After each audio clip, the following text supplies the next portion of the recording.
Hey, welcome in, everybody. Great football, great weather, great competition. All corners of the tri-state area tonight. Week 5 offered some huge matchups. I'm John Popovich. You know him, Ken Brew. John, I was thinking as we walked into the studio tonight, we're at a point of the year where I just think this is really kind of cool because we know right now who these teams are that are going to contend, but there's some teams right on the cusp that just needed wins tonight just to get back in that discussion. Yeah. We'll see how they did. Big matchup on North Bend Road meant a huge crowd trying to cram into Balaban Stadium at St. X. Why? Two very good football teams met on this night off North Bend Road.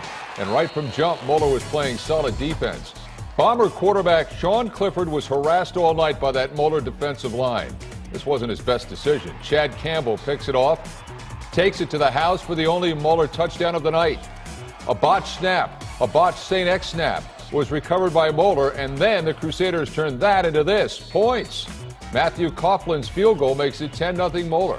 And the hits just kept on coming as Moeller wins a big road game and remains unbeaten. 13-7 is the final tonight. Of course, the Crusaders, the #1 team in the state. You know, the great Skip Prosser and the great wise Skip Prosser used to say, it isn't a rivalry if the same team always wins the game. Covington Catholic trying to strengthen its rivalry with Highlands tonight. The Bluebirds had won this rivalry 11 straight times. Bluebirds didn't waste time in getting the ball into Colonel's territory, but early on the Cov-Camp defense came up big, 4th and 1, and this game still scoreless.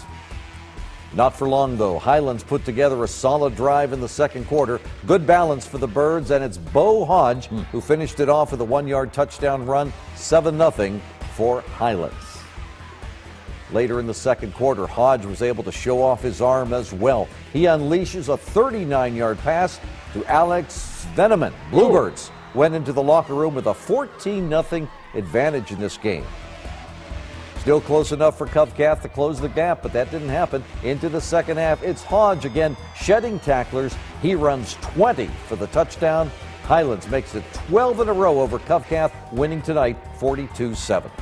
Let's go to Summit Country Day, where tonight the CHCA Eagles laid their 4-0 record on the line. Eagles quarterback Johnny Nguyen from a yard out finishes a 75-yard drive. It was CHCA up 14-7. That's when Summit dipped into its bag of tricks. Watch Duke Tobin hit Logan Bush. Holy Mohamed Sanu, a 23-yard toss to Zarin Davis, and that's a Summit Country Day first down. Then on the very next play, it's Tobin up top to Bush, and this ties the game at 14, and Summit looked like it had a chance to keep its perfect season intact. 2:30 to go in the game. On the first play of the drive, it's Nguyen deep again, this time to a wide-open David Bechtel. It's 55 yards, and that sets up the game-winning score with 10 seconds to go. Oh, my. Nguyen taking matters into his own hands. Nguyen seizing the day as CHCA stays unbeaten and goes to 5-0 with a 21-14 win. Whew, that might be the best finish of the night. Let's go to Kings. The defending state champion Loveland Tigers visiting tonight. Nice night there, but Kings took the upper hand from the start of the game. Tyler necked out of the shotgun from the 10-yard line to Cole Palmer at the goal line, and the Knights draw ahead early. Kings just kept it going on the 6-yard line. This time necked the keeper. He gets into the end zone, 14-0 for the Knights. Kings had the ability to move the ball up and down the field all night long. This time running back DeAndre Barnett, who takes the handoff and picks up more than a dozen yards. They move the ball down inside the 5, and then Barnett finishes what he started. Kings an easy winner, and we're back with more on Friday Football Frenzy right after this.